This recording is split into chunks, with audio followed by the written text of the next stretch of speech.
like I said, I don't want to overstay my welcome. Somebody once told me that every year that goes by you're a coach, 10% of the fan base starts to hate you. And so after 20 years, they all, unless their kids or grandkids, probably hate me. So anyway, but it was a good run. It was a good run, and I'll say it one more time. I didn't want to be that hanger-oner that just kept, people just got sick of. Well, who knows? We'll see. I think it's stepping down and step away and reevaluate things and see where we're at.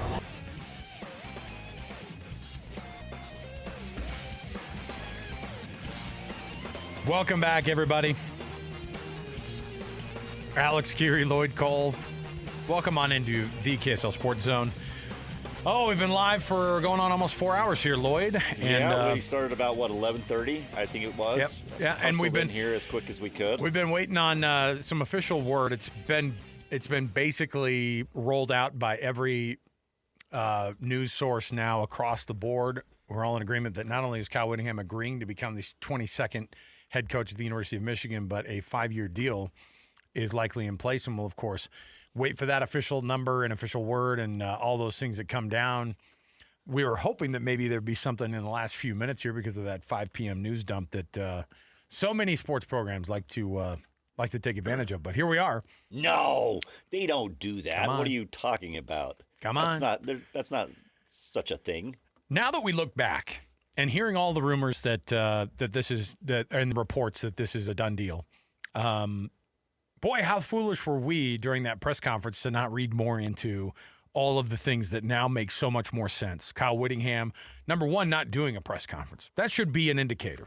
Like, if you go out on a good note, that press conference happens that day. Everybody high-fives each other. Jamie's there, dabbing her eyes and talking about how sweet of an experience it's been. Instead, it was a totally different experience. It was Kyle Whittingham during a media scrum that felt just kind of improvised, like, yeah, I guess we got to do this now. And I'll talk about it. Yep, I am stepping down, stepping away, hitting the transfer portal, all these jokes that were made and that we awkwardly kind of looked at and went, oh, that's kind of interesting. Now, of course, it comes more into view. Somebody who's been covering this thing phenomenally. He is Josh Furlong, KSL Sports and KSL.com. You can read his byline there. And Josh, first of all, now that we hear all of these things and knew that this was going to be a possibility now in the past 24 hours, how wild is it to think that, hey, at that press conference, he was trying to tip us all off there? Yeah, I mean, it's crazy because, like, this is one of those things where it wasn't kind of this linear thing, right? There was a lot of different things that happened. And so it was like the phrasing that he used of stepping down was 100% like, intentional, and there was a lot of different things that way. But even then, I don't think he had the destination of Michigan in mind, right? Like, I think this was more like he really did plan on more of a retirement, wanted to kind of step away from the game and then kind of see what his options were. And then as just this immediately kind of shifted, Michigan and Kyle Whittingham became kind of this thing. So I don't know if this was like he decided to step down and suddenly it was just like, I'm going to pursue Michigan. I think that was an option, but it's definitely something that's been crazy. And so, like, I think it's definitely changed the last few hours, few days. And so it'll be, it's been really interesting to watch because it really just didn't feel like it was going to be a legitimate thing based on kind of the conversations I'd had, the people I'd talked to. And now suddenly, like, within a 24-hour period, it really ramped up, and this became, a full-scale effort to try to get Kyle to Michigan. Josh, as you see it play out the way it is now, do you feel like that there was something there that Utah didn't do in all this, that maybe he was not just, I think PK referred to it as being prodded out of the building. Don't want to say forced out or pushed out, but do you think that there was a little bit of a slight that he wasn't necessarily ready? He wanted to keep coaching at Utah, but they just didn't have that in mind for him?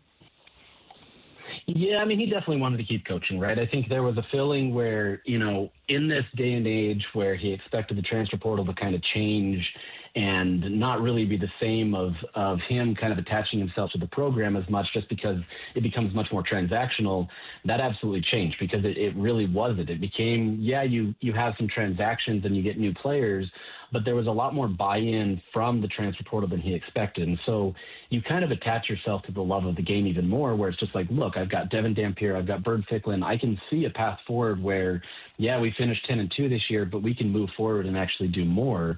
And so I think there was this desire where, hey, I can do it. I can finish through my contract, which goes till 2027. There's some options there. And my understanding is the staff was partially okay with it, right? Like there wasn't any real tense feelings in terms of, Kyle, you got to get out the door. But I think the more that the university and Kyle kind of went down this path, it just realized this wasn't going to work. Utah at one point needed to kind of look to its future being Morgan. And look, Kyle did part of this to himself in some respects by wanting Kyle and Morgan to have the head coach in waiting. And so it's this tough situation where did Kyle make his own bed, right? Like, are you doing something where, you're not giving yourself an out now because you've named your successor, obviously trying to set him up for success, but then you wanted to hang on too long and kind of see this thing through. So it's a tough situation. I don't think it's a full force out. I think it was still kind of a mutual, but definitely more prodding, like PK said, where it's not fully the same situation of he wanted to be, done, right? Like he wanted to be done, but at the same time, he still wanted to keep coaching at the same time. It's convoluted, honestly, and that's what makes this so complicated. I totally understand the both sides of it. Obviously, Kyle Whittingham, we get that feeling that he wasn't ready. We've talked about it ad nauseum, and I understand Utah's kind of side of it a little bit as well, where Morgan Scally, he's been in the coach in waiting. He's you probably start to hit a point where he's getting antsy. He's done an amazing job with that defense. He's starting to get. I'm sure job offers are starting to come in, getting interest from other programs as well. So there's, both sides are on a little bit of a time clock. What is the, now Morgan is, you have both sides probably. As I mentioned it earlier, I said it was kind of like, it feels like the Jerry Maguire where he's calling in, trying to keep players, and so is Bob Sugar trying to keep players, and everybody's is working, working the phone lines to keep all players, coaches, you name it. And what is on Morgan's short list? What's the important thing for Morgan Scally to do to make sure, the University of Utah is right where they need to be? Yeah, I mean, honestly, I think the simple answer there is just consistency, right? They've obviously built a great coaching staff. They've built a great recruiting base to be able to build off of. And if they can at least keep a majority of that, I think you're going to be okay. And that's kind of where he's going to have to focus. Obviously, it's first going to start with the coaches because the transfer portal ultimately doesn't open until January 2nd. So you have a little bit of time, though guys can declare for that right now.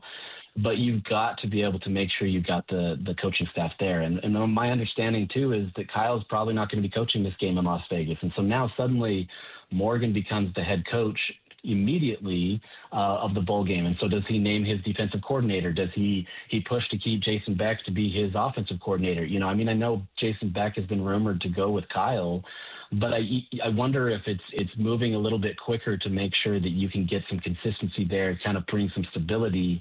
And so for me, there's a lot of that, right? Like Morgan has to act fast in terms of being able to keep a coaching staff together, and then you deal with the fallout of the players and everything there. The reality is Michigan, is a blue blood, right? Like we get it. Like we understand it. Like I think there's going to be players from Utah that are attractive, that are going to want to come to Utah. But at the same time, Kyle doesn't have to pull from Utah necessarily to go for the players, right? I think for me, the understanding is that there's more of a desire to pull coaches and bring in some of his staff because Kyle's never really branched out that far with his coaching staff. He's always kind of kept it pretty inside.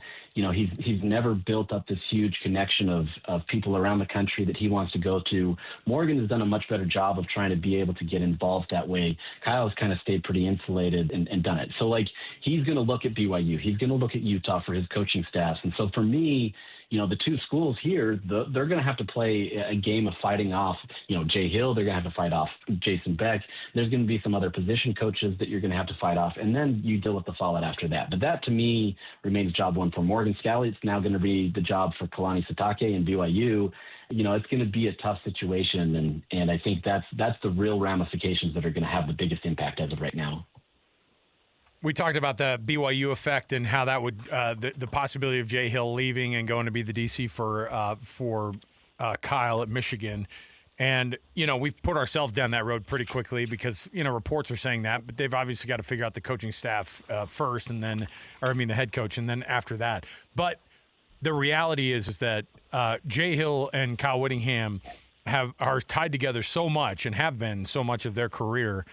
what are the odds that Jay Hill goes to Michigan? That's not just the number one guy, but that's the guy who Kyle Whittingham goes, I'm doing this because I feel like Jay Hill's going to be the guy.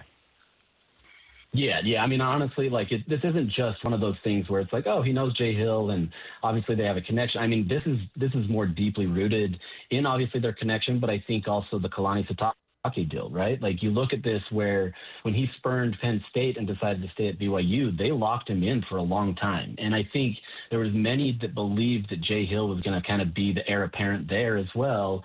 Now suddenly you kind of have to look at the table and say, hey, I'm not going to be anything past a defensive coordinator for quite a while.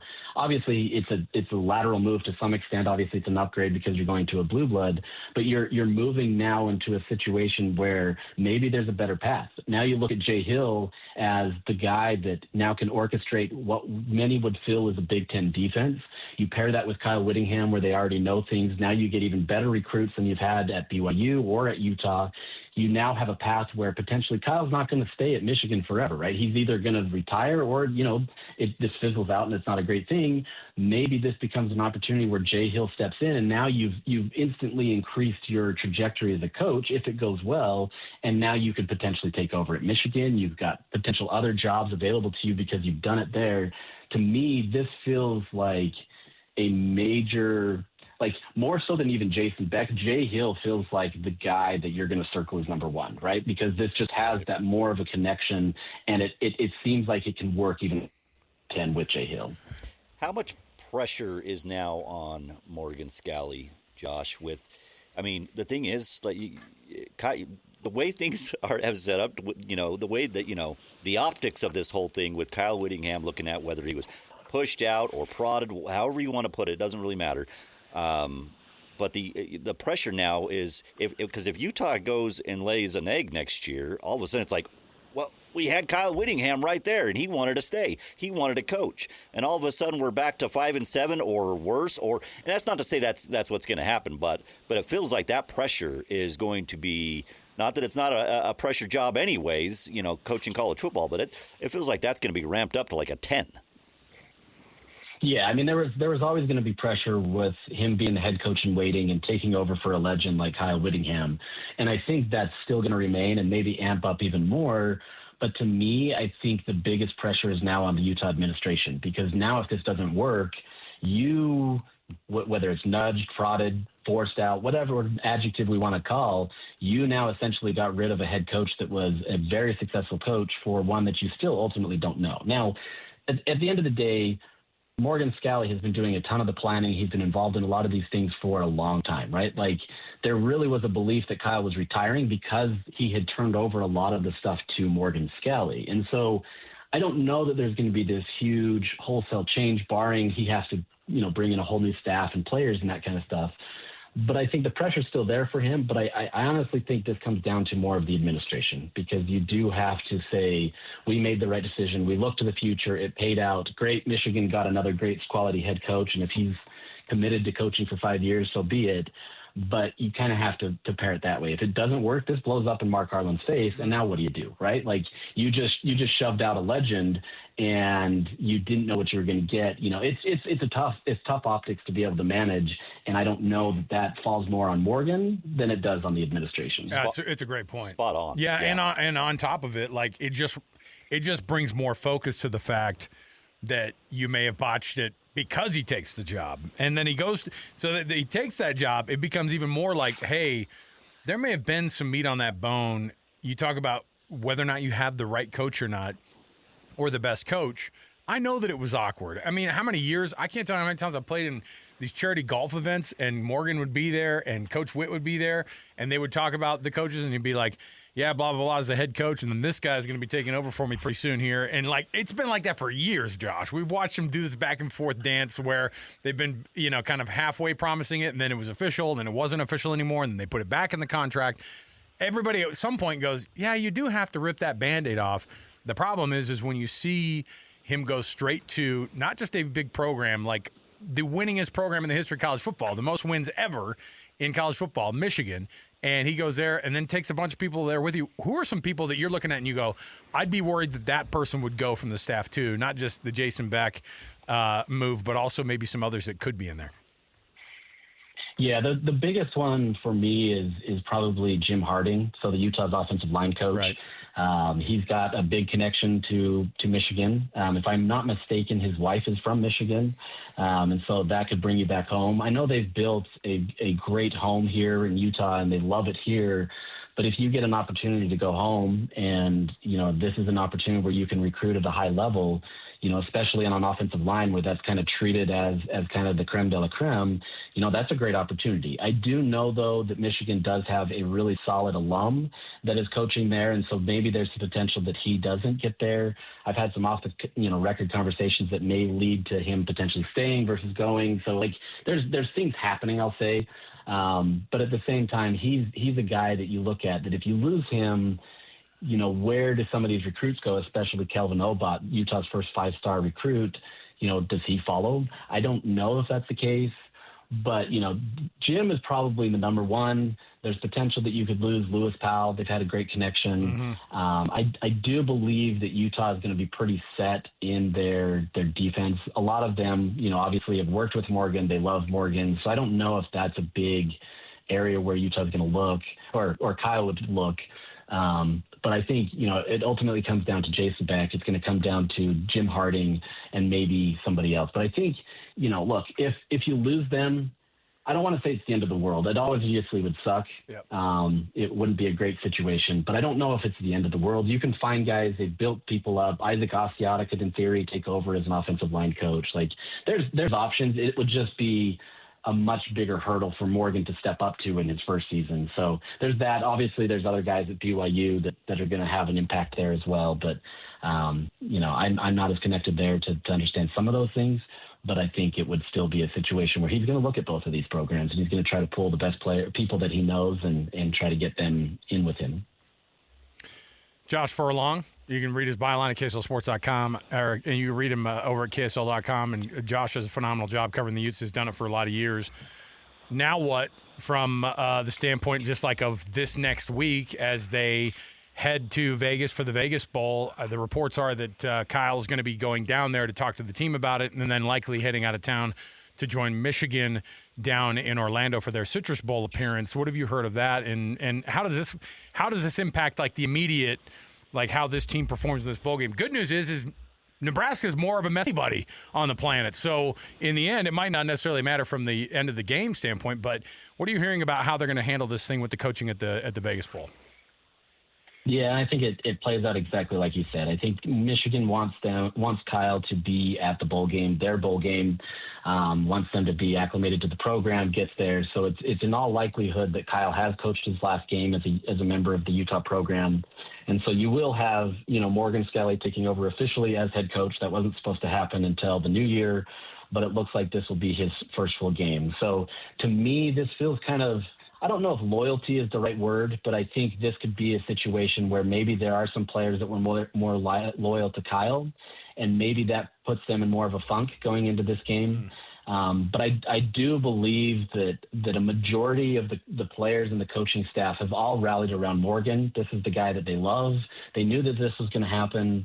So I don't know that there's going to be necessarily anything that changes other than now kind of that big motivating factor of, hey, we want to win one for the guy as he goes out. So, talking to him last week, a lot of the players said that. Like, they talked about wanting to send Kyle Whittingham out with a win. Does that change the optics now of where this becomes just another meaningless bowl, or is this now another rallying cry for Morgan and saying, hey, let's go out on a high note for him and kind of start his career out on a better path? So, look, there's a lot of motivating factors you can have here. Bowl games are always tough to gauge. But I don't think there's any shortage of situations where you can find motivation, but I think you can also find ways to kind of take yourself out of this too based on the news and the distractions. So as if Vegas isn't a distraction alone. I know.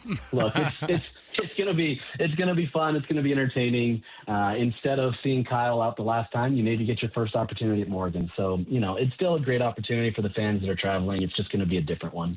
Do you think, Josh, are we going to hear from, I guess, Mark Harlan anytime soon? You think right now, I mean, the more you don't hear from Mark Harlan, it just feels like people are going to want answers for sure. Yeah, people want answers, and they wanted answers. They got the answers on the whole, private equity thing before this whole thing went down with the following Friday with Kyle Whittingham. But I feel like people want to hear from Mark Harlan, and do you think that happens anytime soon?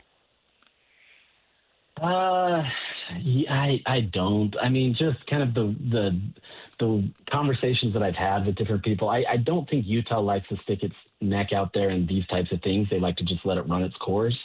With that said, this would be a perfect time to do that. At the very least, it's supporting Morgan and giving him kind of, if he's already got his staff, somewhat laid out, it's moving with that quickly and giving him the support that he needs. That way, maybe before the bowl game to say, hey, Colton Swan's going to be the DC or this guy's going to be that. Like, if they can maybe give that I feel like gives much more of a steadying of the ship type thing. I quite honestly, I don't know that you're going to hear from Mark Harlan on this. I would be very surprised, let's say. So I think Utah's just going to let it run its course. It's going to be, this is a Michigan thing. We handle what we have. We already have our head coach. We don't really have to worry about what Kyle does. But, it definitely would be something to hear publicly why the administration felt the need that they did. And I don't know that we're going to get that on a public level. Josh Furlong. Josh, we appreciate it, man. As always, always on top of anything University of Utah athletics related. Josh, thanks for the updates. And, man, we're going to try to wrap our heads around this thing. And I know when it goes official, it's going to be even more bonkers. So we appreciate it, man. Thanks for hanging out with us. Hey, thanks, guys. Appreciate it. Have a good one. There you go. Josh Furlong. Yeah, Mark Harlan's going to have some splaining to do. Yeah, and you know what? What him saying what he did about the coaching staff, obviously Michigan players are – They have the pick of the litter when it comes to recruits. Yeah. They're not necessarily. Don't get me wrong. There will be that 5-star he mentioned about that they just got offensive lineman, their first 5-star ever. Mm-hmm. I could totally see that being something. Maybe somebody like and I only thought of it because I saw Will Snowden quote tweet the news or whatever, and like, wow, what a big hire for Michigan. It's like, oh well, maybe Smith Snowden, maybe. I don't know. I don't know how much Smith have another 2 years. I think he does. Close to 2? Yeah. Yeah. Obot. So. Kelvin Obot. That's the 5-star lineman. Yeah, they have, Michigan has the pick of the litter, so I don't know how much they're taking as far as players. But staff, absolutely. Yeah. They are going to be looking at staff, and it's guys who Kyle Whittingham's comfortable. We've talked about it. His inner circle is very tight, and so that he will look at Utah and BYU, and like we've said it all day long, it'll be a domino. Well, we're gonna take another break here, and then we'll come back. I think we're still working on some. We still got some stuff. Yeah, let's take a quick break because I think we have some more folks we want to talk to about this. Get involved, and we're still waiting for the official word. I mean, it's one of those things where it's a done deal, but it's not because we're in the news business and we don't want to say that it's a done deal until it's actually officially a deal. So. Hey, not normal. I'm on the other side of the glass working this stuff, and now on this side of the glass trying to do both. That's fine. That's fine. We'll take a quick break here. We'll come back and we'll get you wrapped up with this news, and we'll get you some more insights here, as many as we can get, walking up to the official announcement of Kyle Whittingham. So we'll see. More to go around the corner. Kyle Whittingham is poised to be the next head football coach at Michigan. Sources reporting it's a 5-year deal. We'll have to find out more information about it, but when it becomes official, you'll hear it right here on 97.5 the KSL Sports Zone. Let's take a quick break. We'll be right back.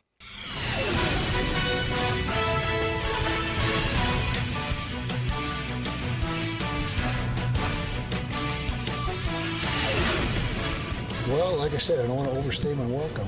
Somebody once told me that every year that goes by you're a coach, 10% of the fan base starts to hate you. And so after 20 years, they all, plus their kids and grandkids, probably hate me. So anyway, but it was a good run. It was a good run. And I'll say it one more time. I didn't want to be that hanger-oner that just kept, people just got sick of it. Oh, for all those folks out there who wanted Kyle Whittingham out the door, careful what you wish for, because it's not just about sending him out the door. What makes it different, Lloyd Cole, is sending him out the door when he was ready to coach for a longer period of time, sending him out the door when he wasn't ready to be done, and now Kyle Whittingham is set to become the next head coach of the University of Michigan, according to all these sources that are involved. Now, it's gotten to the point now where that we even have heard tale of a timeline, a possible 5-year deal. Deal that, according to all these other sources, also is in the books, ready to go. I don't know. These days, you got to sign around the DocuSign, right? Could do all that virtually. Come on. Send the DocuSign over. I'll have my people sign it. Let's take a look at it. You go through there. You hit the old initial button. It's fine. So Kyle Whittingham looking likely that he's going to become Michigan's 22nd head coach officially at the end of today. So what does that mean? Well, it means that from all the sources that we've heard, and I think we chatted with Tony Garcia from the Detroit Free Press who mentioned something about this, and I kind of was like, no way, because the idea was, hey, Kyle Whittingham will be headed to Las Vegas to reveal the idea of him being the head coach of the University of Michigan, and then he'll head out to Orlando and won't coach, and it'll be officially the first time Morgan Scalley will be the head coach at the University of Utah. It'll be for the bowl game, but whether or not that was, I was wondering too. It might have been because they were just heading down the road. I mean, that was it.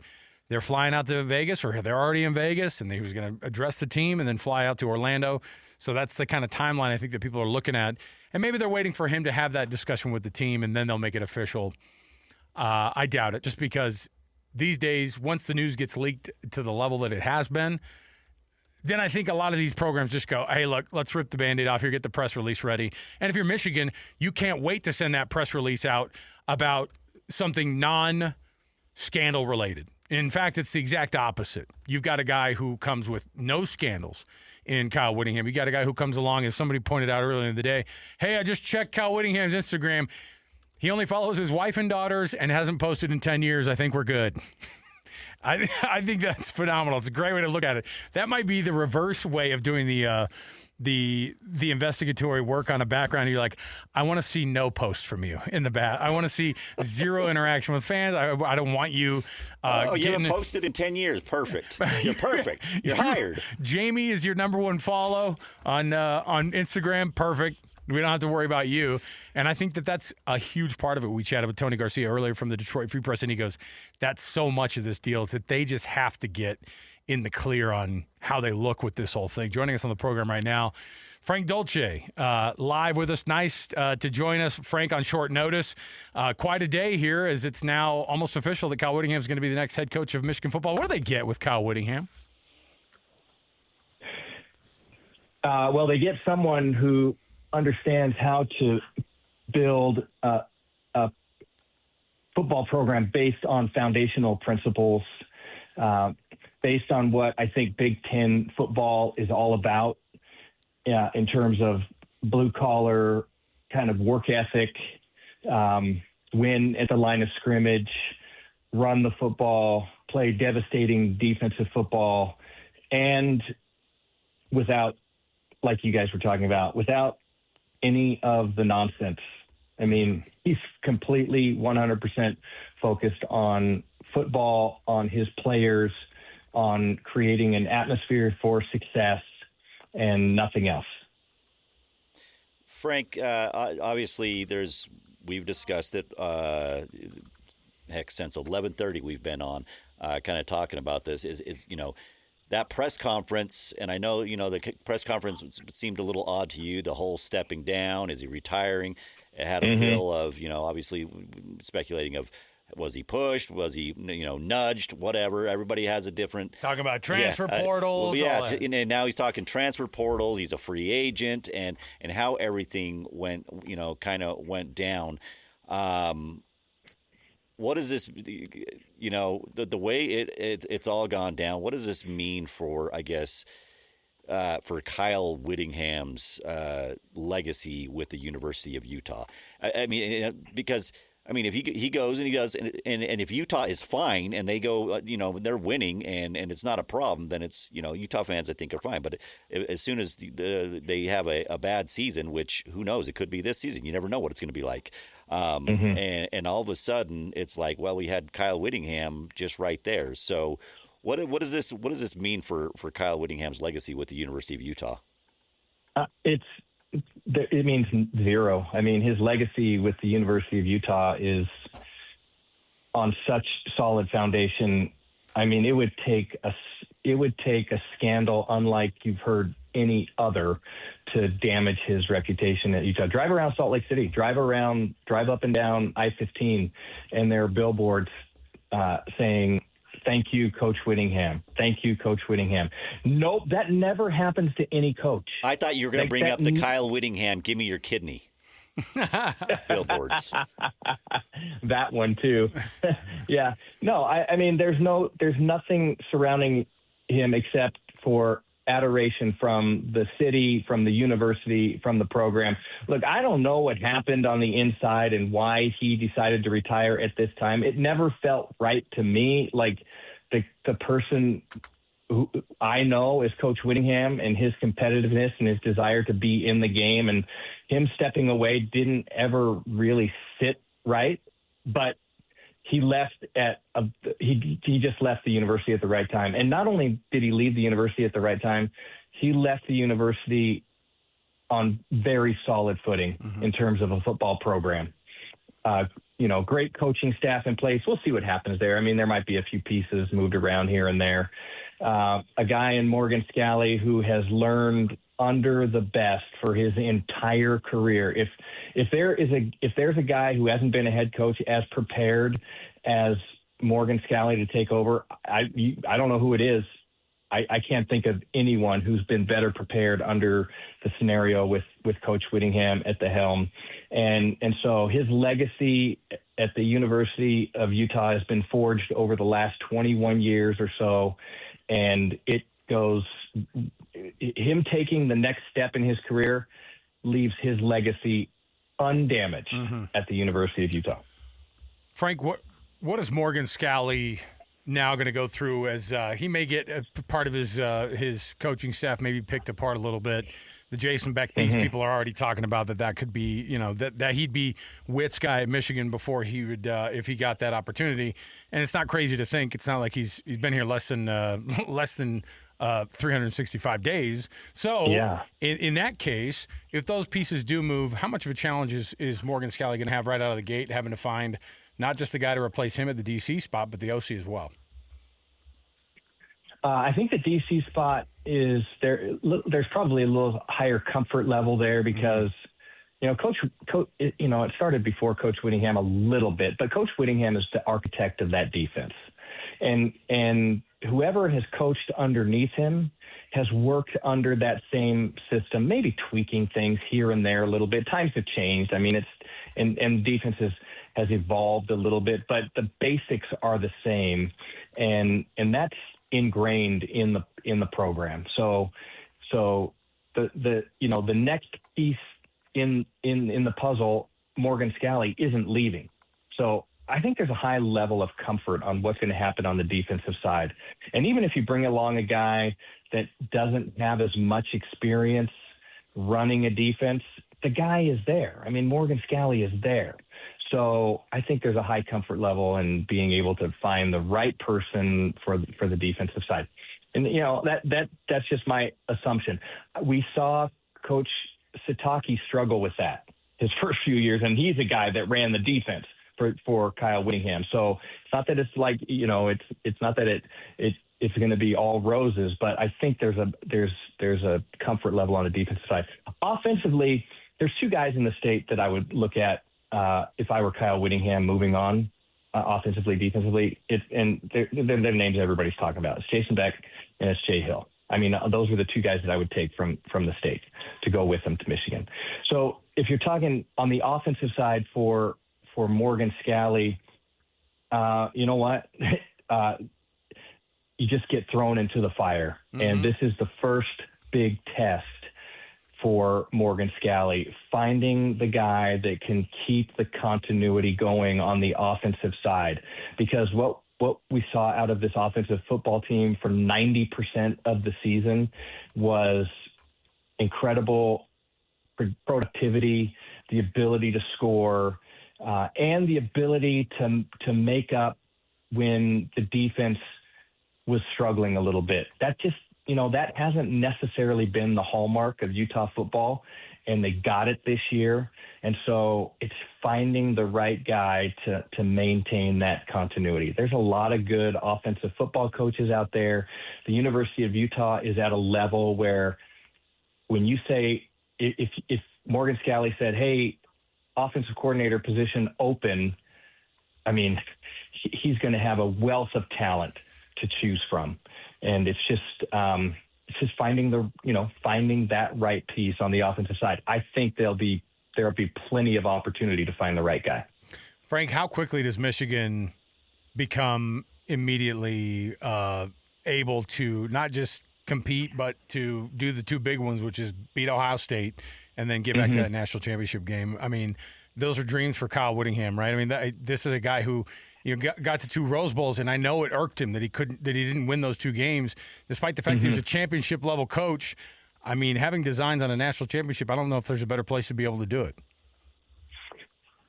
The resources available at Michigan are different, and I think they're probably untapped. And there may be a new excitement about that football program with this hire. And so I would say, is it too much to ask in the first year? Probably. Yeah. I mean, there's a whole culture change that has to occur. And from what I understand, the culture inside the building suffered a little bit in the last year. Yeah. And we saw the craziness that's ensued. So, but here's what Coach Whittingham will do. He'll implement the right culture. And guess what? Not everybody's going to fit in that culture. And that's when people start, moving along and you get the right people on the bus. That's what his job number one is, to get the culture right inside the building. And that, like I said earlier, that culture fits. Like, it's a pack your lunch pail, go to work mentality. And once you match that with the ability to attract talent at the University of Michigan, I mean, that seems like a pretty lethal combination to me. And so I would not be surprised to see him, first of all, institute that culture and noticeable year one opposing team saying, when you play Michigan, you're in a dogfight. Like that is a dogfight. And then going from there, finding himself in a position to win conference championships, to compete in playoff games, and find himself maybe at the highest level in college football. Frank, I have to imagine. I mean, obviously, we talked about Beck being high on the list. Witt has to absolutely love that offense that he's been able to had on as part of his team. Obviously, Jay Hill, you mentioned. Jim Harding feels like. I mean, he's I think Northwest Ohio guy. I think is what he's from that area. Like, it feels like Jim Harding. What he's done offensively, you got two guys going to the NFL. That feels like a guy that Witt has to be looking at, taking with him. Jim Harding is a very interesting position in this particular hire because Michigan has a guy in place that is very highly regarded. and so, I mean, I think Jim Harding has done an amazing job at the University of Utah. And certainly there's a familiarity with him and with Coach Whittingham. But you have to look at the resources at Michigan as well. And that is one, I think, that is very interesting to look at. So I think Jim Harding would be an amazing hire, but I would say that one is, I guess I would just say it's interesting because I think there's super talented individual in place at Michigan. Grant Newsome, is he the offensive line coach? Grant Newsome, I think he's the guy who won as a Michigan dude. He's been there for a few years. I think his third year as the O-line coach. But yeah, they love him there. I mean, and they it's interesting too because I think, and I can't remember who we were talking with earlier, Frank, they were saying, but if Kyle Whittingham comes, it's different than hiring another guy who's like a young 38-year-old who they say, hey, by the way, you're keeping these guys. It might be a different situation. Maybe Kyle is able to say, I want to be able to make every position every coaching assistant, analyst, everything down to the grad assistants, I'm going to be able to bring whomever I please. I would imagine he'd be able to have some of that, but there are also some really talented guys. I mean, like, think about how, and again, even like the Obot kid, who was the 5-star commit to Utah as an offensive lineman, first 5-star guy in Utah history, and he comes out and he's an O lineman. And guess what? They churn out offensive linemen to the NFL at Michigan as well. So Jim Harding does a great job. Man. It's tempting to think of being a Michigan man over, not just that. It's the NIL stuff that's involved with all of it, Frank. It's just all sorts of complicated, and it's an interesting time. I never would have thought in a million years we'd see a navy blue hat with an M on it with Coach Whittingham at the helm.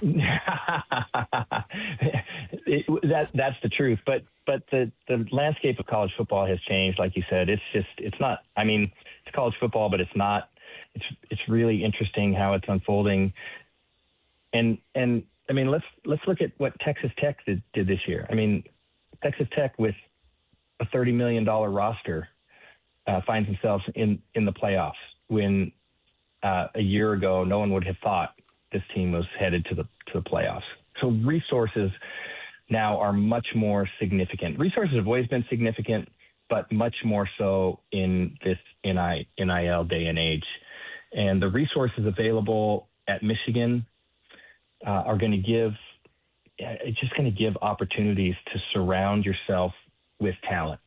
And so it would be really hard not to take that into consideration as a coach or as a student athlete when you're looking at what gives me the best opportunity to continue playing this game at the next level. And I think Utah has done an amazing job at the line of scrimmage on the offensive side. We've seen a lot of guys go and play and be very successful in the NFL. The issue is, like, if you took the number of Utah players in the NFL from the offensive line versus the number of Michigan players playing in the NFL from the offensive line, I think you'd see an interesting differential. And so when you talk about cranking out talent at the line of scrimmage, as good as Utah has been, Michigan may have an advantage there. Yeah. Frank Dolce. Frank, did you have a good Christmas? We kind of interrupted your break. I'm sorry, man. Frank always has a good fantastic. Christmas. Listen. You didn't interrupt my break. I don't consider talking about football, talking about college football, and talking about one of my favorite people of all time, Coach Whittingham. I don't feel like that is an interruption at all. I do that anytime anybody called, especially you guys. When Lloyd called, I mean, yes. Got to do it. Are you kidding me? Yeah. Checks in the mail, right. Frank. Checks in the mail, my man. Frank Dolce. Frank, we appreciate it, man. Have a good rest of the break. And when it becomes official, obviously, we'll get back into it as the new year turns over. It's going to be quite an interesting one the rest of the way. So transfer portal opens up on the 2nd. Got to be ready. Absolutely. Hey, you guys are the best. I hope you enjoyed your holidays. Happy New Year. If I don't talk to you before then, we'll catch up soon. There you go. Frank Dolce, everybody. Frank, keep your phone by you. I'll call you next week. Oh, there you go. There's Frank. It's a weird thing. Like, some of these guys, Kyle Whittingham leaving there's a personal connection that a lot of folks are losing too. And you think about, it's a mixed bag when you talk to the media about Whit and the interviews that he does or doesn't give. But he's always been a freaking straight shooter. He doesn't mess around. He might be. He's worked with everybody for so long. He's been in this market for so long. He's one of the most quick. He is a quick-witted dude. He's funny, underrated funny, because people just see the tough guy act all the time. But the reality is he's one of the funniest guys in all of college football, and he keeps it under wraps. But I'm telling you, Utah blows out Arizona State. What does he call PK? Calls him Sparky. Yeah, hey Sparky. I mean, it's good to see you. No, he will give it right back to anybody. He does not care. So. But yeah, you could tell. I mean, Frank is like, yeah. I mean, it's one thing for Utah to lose a great coach. It's another one that there's a lot of people that are in this community. I mean, this is his community, man. Yeah. So I don't know. We'll see how it goes. They just remodeled that house and everything. It's like, who cares? College football doesn't matter. The house will be there when you get back. It's fine. You mentioned it's so strange to think of Kyle Whittingham wearing a a Michigan hat, blue, yeah. Michigan blue. with that yellow iconic M on it. You think about the times when Harbaugh came into Rice Eccles and Whit beat him. You just don't you don't think to yourself, well, Kyle Whittingham will get that Michigan job one day. You just think to yourself, no, he's building something here. No, and he's hitting that point in his career where like he's going to retire here. He will finish his career here, and then he's going to go off into the sunset. But Kyle Whittingham had a little more left in the tank. Yep. All right, we'll take another quick break here. When we come back, we're going to chat with Trevor Riley, one of the former students of Kyle Whittingham. He's been saying Kyle should take that Michigan job. He's been saying that. He's been pounding the pavement. Yeah, he has. So we'll talk to Trevor next. He's never without opinions. Trevor Riley joins us next right here as we keep you going. And yes, it's all but totally official that Kyle Whittingham is the next coach at the University of Michigan. Reportedly a 5-year deal being reached between the two parties, and just takes Kyle having to break it to his former team and then likely going out to see his new team, Michigan, who's going to be playing in the Citrus Bowl in Orlando come next week. All right, we'll take a break. We'll come back. 97.5, the KSL Sports Zone.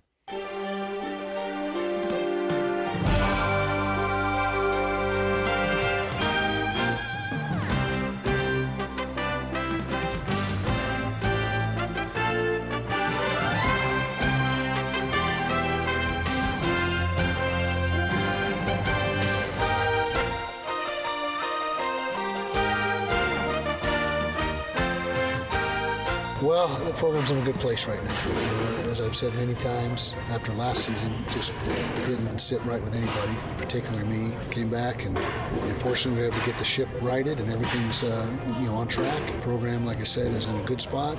Got good coaches. Coach Scally will come in and do a great job. Got good players. So now is the time. Welcome back, everybody. Alex, Kirry, Lloyd, Cole. Our producer, Alex Napolis. Today we've been going for almost 4 hours on the news that Kyle Whittingham is going to become the head coach of the University of Michigan. Now being reported by not just multiple sources. Now the multiple sources are saying that it's a 5-year deal even. The official word from the University of Michigan or from Kyle Whittingham's camp. Yeah, which one do you think will come out first? Whit dying to get on social media and say the deal's done. He'll be the one breaking it? No. I don't think so. Yeah, no, I don't think so. Nope. I bet he doesn't even have the password to his account anymore. He has to reset. He's locked out. Jamie, you're going to get a code sent to your email. You tell me what that code is. I got to sign back into my account. Can't send it to my Utah email because that doesn't work that anymore. Doesn't work anymore. Oh, shoot. Yeah.